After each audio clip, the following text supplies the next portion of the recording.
संविधान और वास्तविकता।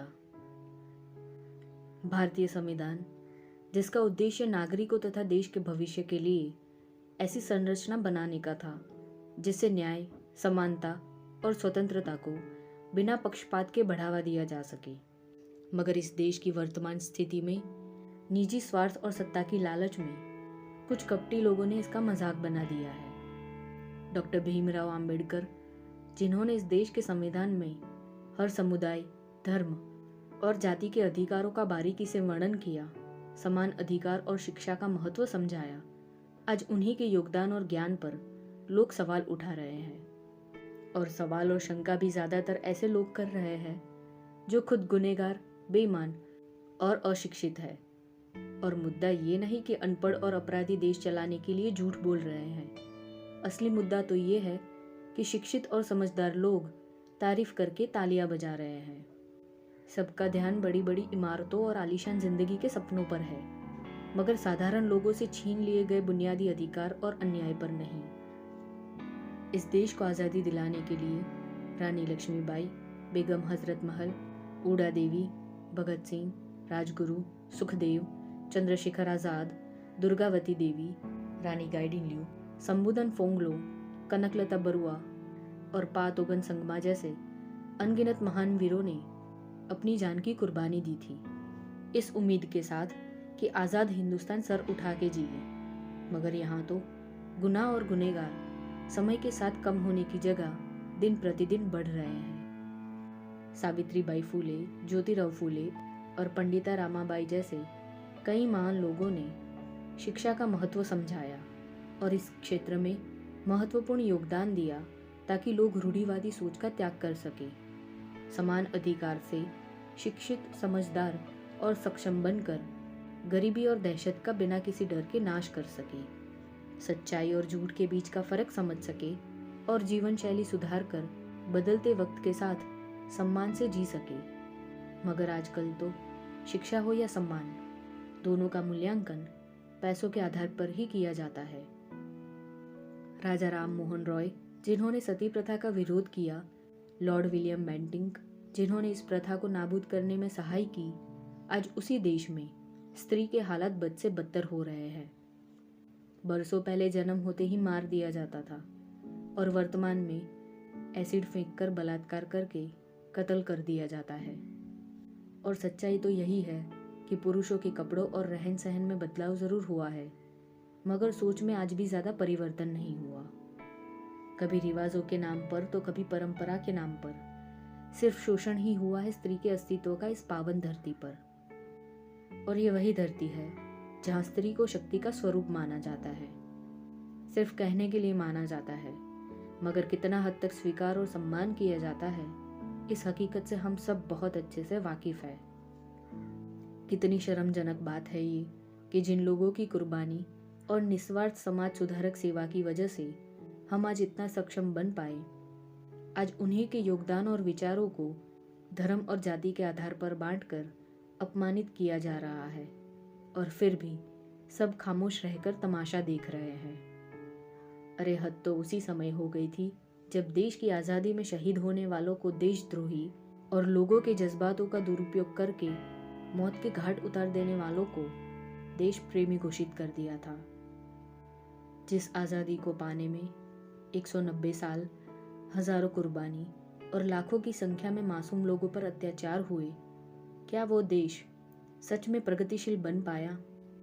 क्या इस देश की उस रूढ़िवादी सोच का नाश हो गया जिसकी वजह से बरसों तक जाति के आधार पर लोगों का अपमान, अत्याचार और कत्ल हुआ? क्या इस देश की उस पुरुष प्रधान सोच का नाश हो गया जिसकी वजह से स्त्री का खिलौने की तरह बरसों तक इस्तेमाल हुआ?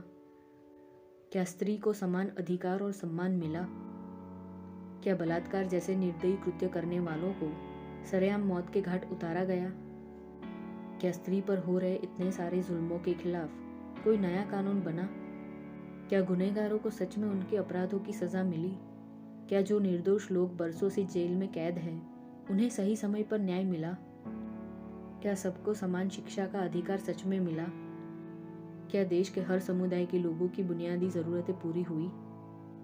क्या देश के हर क्षेत्र में बिजली, साफ पानी, विद्यालय और अस्पताल की सुविधा है?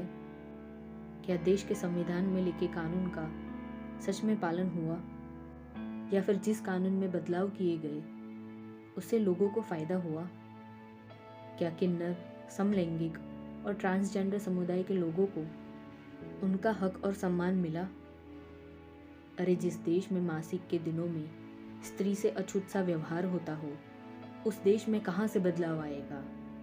जिस देश में विकलांगता का मजाक उड़ाया जाता हो, उनके लिए बुनियादी ज़रूरतों की सुविधा का अभाव हो, उस देश में कहाँ से बदलाव आएगा?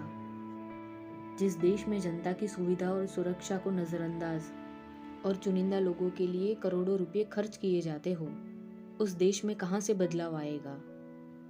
जिस देश में लापरवाही और तकनीकी खामी की वजह से विमान, रेल निर्माण और मार्ग अकस्मात में हजारों की संख्या में आए दिन लोग जान गंवा देते हो, उस देश में कहाँ से बदलाव आएगा?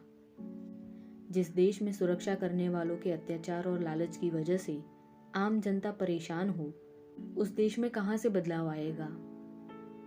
जिस देश में सत्ता और भ्रष्टाचार के आधार पर कला, खेल और कलाकार का भविष्य तय होता हो, उस देश में कहाँ से बदलाव आएगा? जिस देश में छोटी बच्ची से लेकर उम्र लायक औरत तक हर किसी का जीवन पुरुषों की घटिया सोच की वजह से असुरक्षित हो, उस देश में कहाँ से बदलाव आएगा? जिस देश में शिक्षक से ज्यादा राजनेता पैसे कमाते हो, उस देश में कहाँ से बदलाव आएगा? जिस देश में मनोरंजन पर करोड़ों रुपये का सट्टा खेला जाता हो, उस देश में कहाँ से बदलाव आएगा? काश जिस संस्कृति की इतनी प्रशंसा की जाती है, उस देश की जनता सच में सत्य कौन बोल रहा है से ज़्यादा सत्य क्या है उस पर ज़्यादा गौर करती, झूठी खबरों पर यकीन करने से पहले सवाल करती, सत्य जानने के लिए सच में प्रयास करती, तो शायद आज इतना हद तक हालात नहीं बिगड़ते, तो शायद आज ये हाल नहीं होता। कभी कभी सोचती हूँ कि कैसा लगता उन महान वीरों को अगर वो इस 21वीं सदी के भारत को इस हालत में देखते, उनके योगदान, शौर्य और कर्मनिष्ठा का ऐसे मजाक बनते देखते। आखिर वो ये सब देखकर कैसा महसूस करते?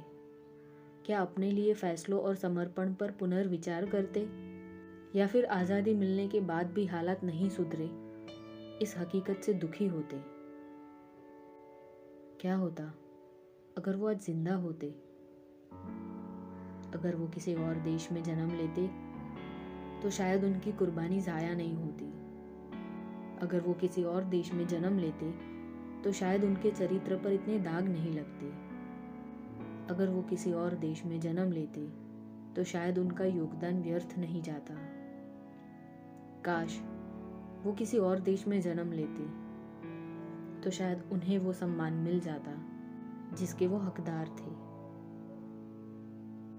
अब तक जो हो चुका उसे हम बदल नहीं सकते, मगर वर्तमान में जो अन्याय हो रहा है उसका विरोध जरूर कर सकते हैं। और देश की आज़ादी के लिए जान की कुर्बानी देने वालों का योगदान तब तक व्यर्थ नहीं होगा जब तक हम उनकी कहानियों और सीख को भावी पीढ़ी के साथ साझा करेंगे, जब तक हम उनके बलिदान को याद करके सम्मान करेंगे। क्योंकि ये वक्त हाथ पर हाथ धरे बैठने का नहीं है, ये वक्त सत्य का साथ देने का है। ये वक्त अन्याय और अत्याचार के खिलाफ आवाज़ उठाने का है। ये वक्त बिना किसी डर के न्याय हासिल करने का है। ये वक्त वीरता दिखाने का है। ये वक्त नया इतिहास लिखने का है।